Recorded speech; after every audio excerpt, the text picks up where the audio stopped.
Tatlong taon, bakit umabot sa ganon? Simula po ito noon eh. Pagkas ng pandemic, nagliga.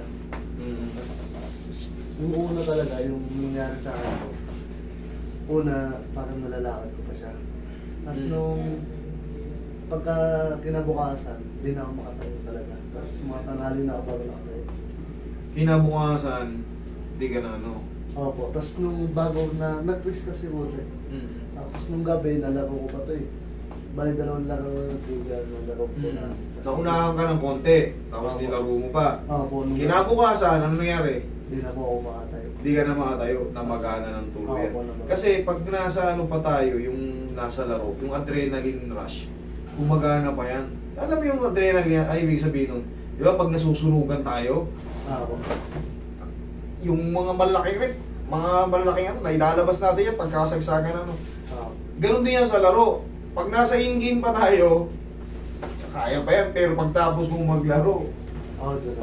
Tapos, nito, nalalaro ko naman. sumpain ka talaga eh. Oo. Opo. Tapos kaso, hindi ko na siya dami kasi itong pagtukod ko pag galing sa tabi. Ngayon, Yung ang kaliwa. bagsak mo na ganito. Makaliwa na po. Opo, gano'n na po. Gano'n po Sige, dami. tiga yan. Tiga yan. Titignan natin kung ngayon, kanina par, i-edit mo ng maganda yung par, yung sa may ano, paano malalaman yung ACL. Diba? Nakita mo yung itsura ng walang ACL. Pag ginanito mo siya, oh, kitang-kita mo talaga. Humihiwalay. Pag ginanyan nyo siya, oh, wala na yun. Patid na ACL dun. Pangkaraniwan, napapatid ang ACL kumpara sa PCL. Okay. Ito naman, na-twisted ni raw. Kaso, 3 years na. Ngayon, hindi raw siya makapuwersa eh. Siyempre, naglalaro pa rin si sir. Pero tandaan nyo, once na ma-injury na kayo at nakabalik kayo sa laro, magpakasigurado na kayo. Maglagay na kayo ng knee support kahit hindi masakit. Bakit? I-anticipate nyo palagi kayong, siyempre basketball yan, banggaan yan. Katulad mo, malaki ka. Oo. Ang babangga sa'yo, hindi kasi laki ko. Ang kabantayan mo rin malapad. Oo. Okay? Palagi yung itatanim yan sa isip nyo para always ready yung mga joint nyo. Lambutan mo lang kayo nila. Hindi naman masakit yan. Kaya mo yan.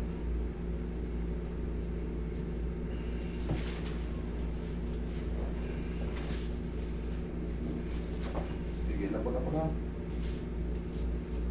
Yan. May tutunog dyan kasi.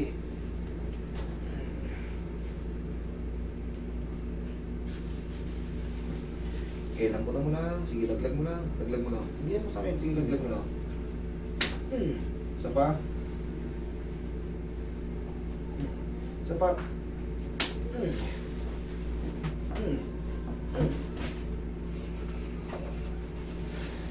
Straight mo nga. Yan. Sige. Lambutan mo lang to. Lambutan mo lang. Yan. Laglag mo lang parang yung natutulog ka lang. One more.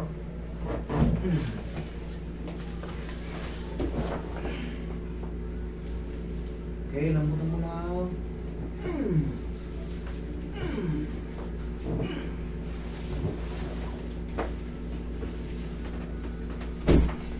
Bumulabanan na? Isa pa. Hindi naman masakit, di ba? Kaya naman. Hindi naman masakit siya. Basta diretso ka.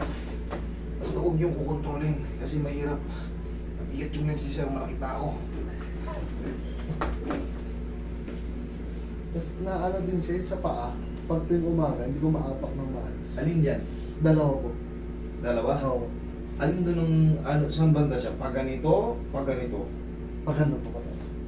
Pag ganyan, Oo. plantar. Okay, plantar fasciitis. Hindi ko Sige, po check maapak natin ng yan. maayos. Check natin yan. Tumigas na yun. Oh, sa tagal ng panahon ng idol, oh. Oo. Yung mga litid mo, tigas na. Ito. Massage mo to palagi, ayan. Oh. Oo. Iba na, oh. Oh. Iba na itsura niya, oh. Tapos Oh. parang naglaman na nga po Yun nga, oh. Ito. Siyempre ako, itong mga kamay ko, araw-araw nakakahawak ng tao. Oo. Alam ko na yung mga part na parang siyempre sa akin, wala namang gano'n. Ito sa kabila mo, wala, oh. Ayan, oh. Ito, tsaka yan hanggang dito.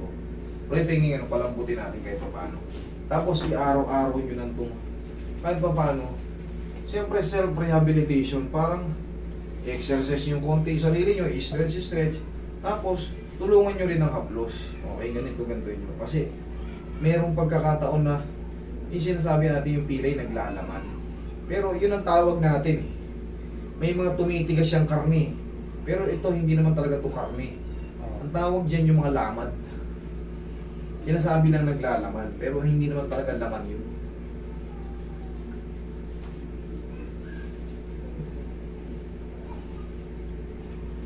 Two, three. O, tapos, para may inat yung dito mo. 1, 2, 3. Hindi kailangan na mabilis. Ay, mahabang ano ha. Dito naman, meron daw plantar. Kailan nagsimula itong hindi mo may tapak?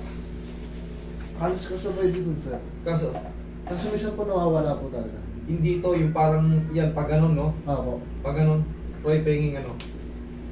Penging mo ng pau tsaka yung pang sundo. Yan. Yan. Itis, tutusukin lang yan.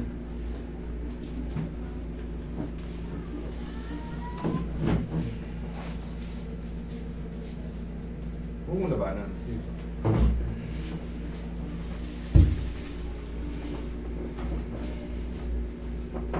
Yan. Sabi mo sa akin kung masakit ah. Yan. Medyo. Medyo. Okay, isa. Dito. Wala. Dito. Medyo din. Okay, yan yung linya na yan. Oh, dito. Wala. Dito. Wala. Ito. Yan. Pinalikan ko lang. Oo, meron. Yan. Okay, alam ko lang. Hindi siya talaga sa ano. Roy, penging pao. Kunting pirat lang to. Tapos, masahesta. Kunting pirat lang yan.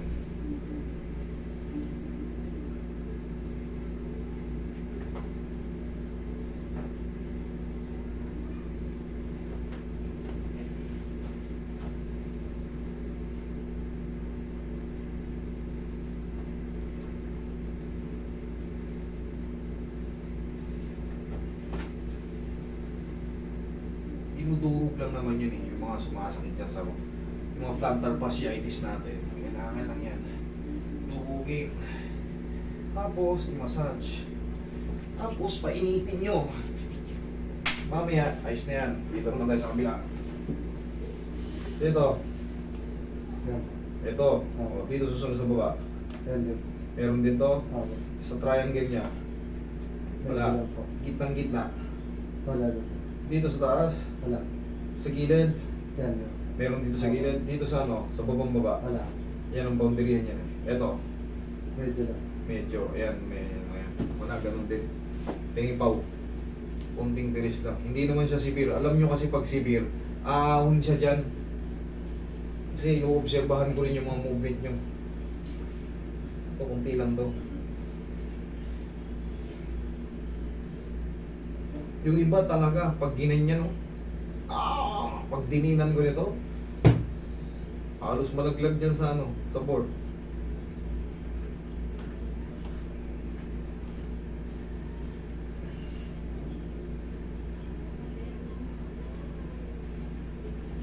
Tapos yun, bumili ka ng ano ha, knee support. Ako meron. Bili ka ng knee support. Palagi nyo nasusutan yan. Basta galing kayo sa pilay, suotan nyo na yan. Kahit walang masakit. Para palagi siyang malakas. Nabuta mo lang? Ikaw naman, tigasan mo to. Sipa mo. Takasan mo. Isa pa. Sige, ikaw nga. Ako, meron. Di ko talaga man. Nakaraan yun. Okay? Thank you.